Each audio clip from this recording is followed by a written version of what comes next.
ಮೀನುಗಾರಿಕೆಗೆ ತೆರಳಿದ್ದಂತ ಬೋಟ್ ಮುಳುಗಡೆ ಆಗಿದೆ. ಮಂಗಳೂರಿನ ಅಳಿವೆ ಬಾಗಿನಲ್ಲಿ ನಡೆದಿರುವಂತ ಘಟನೆ ಇದು. ಅಯಾನ್ ಹೆಸರಿನ ಮೀನುಗಾರಿಕಾ ಬೋಟ್ ಮುಳುಗಡೆ ಆಗಿರುವಂತದ್ದು. ಮೀನುಗಾರಿಕೆಗೆ ತೆರಳಿದ್ದಂತ ಬೋಟ್ ಅದು ಮಂಗಳೂರಿನ ಅಳಿವೆ ಬಾಗಿಲಿನಲ್ಲಿ ನಡೆದಿರುವಂತ ಘಟನೆ. ಅಯಾನ್ ಹೆಸರಿನ ಮೀನುಗಾರಿಕಾ ಬೋಟ್ನಲ್ಲಿದ್ದಂತ 6 ಮಂದಿ ಮೀನುಗಾರರನ್ನ ರಕ್ಷಣೆ ಮಾಡಲಾಗಿದೆ. ಬೋಟ್ನ ತಳಭಾಗ ಕಲ್ಲಿಗೆ ಬಡಿದು ಜಖಮ್ಮಾಗಿದೆ. ಆಳ ಸಮುದ್ರ ಮೀನುಗಾರಿಕೆಗೆ ತೆರಳಿದ್ದಂಥ ಸಂದರ್ಭದಲ್ಲಿ ಈ ಘಟನೆ ನಡೆದಿರುವಂಥದ್ದು. ಆಳ ಸಮುದ್ರದ ಮೀನುಗಾರಿಕೆಗೆ ತೆರಳಿದ್ದಂಥ ಸಂದರ್ಭದಲ್ಲಿ ಕಲ್ಲು ಹೆಂಗ್ ಸಿಕ್ತೋ ಏನು, ಬೋಟ್ನ ತಳಭಾಗ ಕಲ್ಲಿಗೆ ಬಡಿದಿದೆ. ಈ ಸಂದರ್ಭದಲ್ಲಿ ಜಖಮಾಯ್ತಂತೆ. ಇಬ್ರಾಹಿಂ ಖಲೀಲ್ ಎಂಬುವರಿಗೆ ಸೇರಿದಂಥ ಬೋಟ್ ಮೀನುಗಾರರನ್ನ ರಕ್ಷಿಸಿರುವಂಥದ್ದು ಇತರೆ ಬೋಟ್ನ ಸಿಬ್ಬಂದಿ. ಬೋಟ್ ಮುಳುಗಿದ ಹಿನ್ನೆಲೆಯಲ್ಲಿ ಲಕ್ಷಾಂತರ ರೂಪಾಯಿ ನಷ್ಟ ಸಂಭವಿಸಿದೆ. ನಿಮಗೆ ತೋರಿಸ್ತಾ ಇದೀವಿ ನೋಡಿ. 6 ಮಂದಿ ಮೀನುಗಾರರನ್ನ ರಕ್ಷಣೆ ಮಾಡಲಾಗಿದೆ.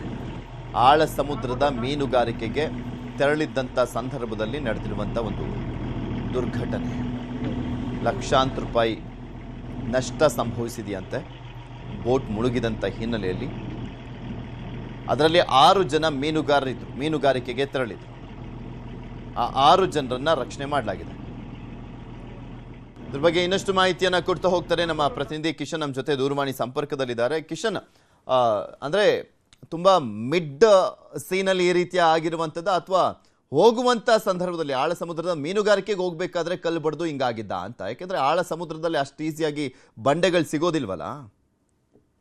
ಪೃಥ್ವಿ, ಇದು ಆಳ ಸಮುದ್ರ ಮುಗಿಸಿ ಮತ್ತೆ ದಡಕ್ಕೆ ಬರುವಂತ ಸಂದರ್ಭದಲ್ಲಿ ಇದಾಗಿರುವಂತದ್ದು. ಈ ಘಟನೆ ಆಗಿರುವಂತದ್ದು ಅಳಿವೆ ಬಾಗಿಲು ಅಂತ ಹೇಳಿ, ಒಂದು ರೀತಿಯಾಗಿ ಹೆಬ್ಬಾಗಿಲು ದಡ ಮತ್ತು ಸಮುದ್ರಕ್ಕೆ ಇರುವಂತದ್ದು.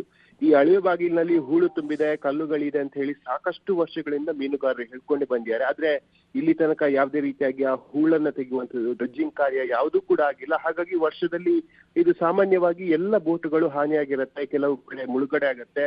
ದುರಾದೃಷ್ಟ ಅಂದ್ರೆ ಇವತ್ತು ಈ ಬೋಟ್ ಕೂಡ ಮುಳುಗಡೆ ಆಗಿರುವಂತದ್ದು. ಇಬ್ರಾಹಿಂ ಖಲೀಲ್ ಎಂಬುವರಿಗೆ ಸೇರಿದಂತಹ ಬೋಟ್ ಇದು. ಪರ್ಸಿನ್ ಬೋಟ್ ಆಳ ಸಮುದ್ರಕ್ಕೆ ಮೀನುಗಾರಿಕೆಗೆ ಹೋಗಿದ್ದು, ಆ ಮೀನುಗಾರಿಕೆ ಮುಗಿಸಿ ಬರುವಂತ ಸಂದರ್ಭದಲ್ಲಿ ಅಳಿವೆ ಬಾಗಿಲಿನಲ್ಲಿ ಕಲ್ಲು ಬಂಡೆಗೆ ಈ ಬೋಟ್ ಹೊಡೆದು ಮುಳುಗಿರುವಂತದ್ದು. ಇದರಲ್ಲಿ ಸುಮಾರು 6 ಮಂದಿ ಮೀನುಗಾರರು ಕೂಡ ಇದ್ರು.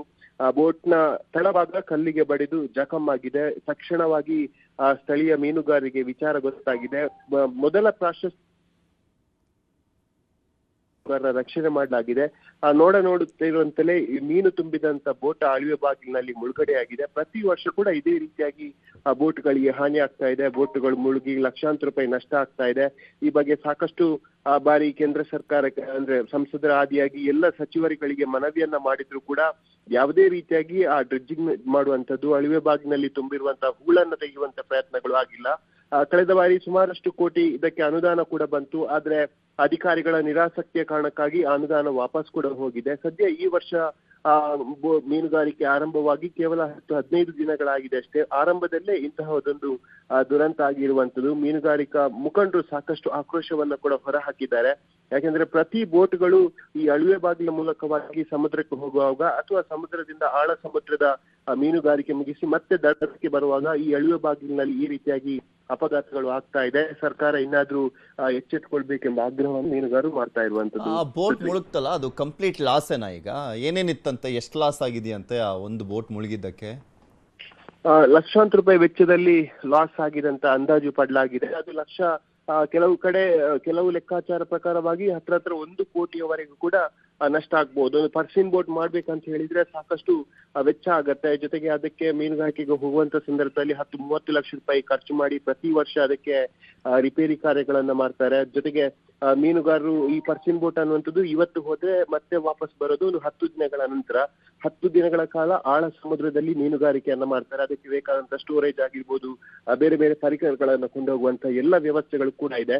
ಸುಮಾರು 50 ಲಕ್ಷ ರೂಪಾಯಿ ಅಧಿಕ ನಷ್ಟ ಅಂತ ಈ ಸಂದರ್ಭದಲ್ಲಿ ನಾವು ಹೇಳ್ಬಹುದು. ಆದ್ರೆ ನಿರ್ದಿಷ್ಟವಾಗಿ ಅದರಲ್ಲಿ ಎಷ್ಟರ ಪ್ರಮಾಣದಲ್ಲಿ ಮೀನಿತ್ತು ಎಂಬೆಲ್ಲ ಮಾಹಿತಿಗಳು ಸದ್ಯಕ್ಕೆ ಬೆಳಕಿಗೆ ಬರಬೇಕಾಗಿದೆ. ಆಳ ಸಮುದ್ರವನ್ನ ಮೀನುಗಾರಿಕೆಯನ್ನ ಮುಗಿಸಿ ಬರ್ತಾ ಇದ್ದಂತ ವೇಳೆಯಲ್ಲಿ ಈ ಅವಘಡ ಸಂಭವಿಸಿರುವಂತದ್ದು. ಧನ್ಯವಾದ ಕಿಶನ್ ನಿಮ್ಮೆಲ್ಲ ಮಾಹಿತಿಗಾಗಿ.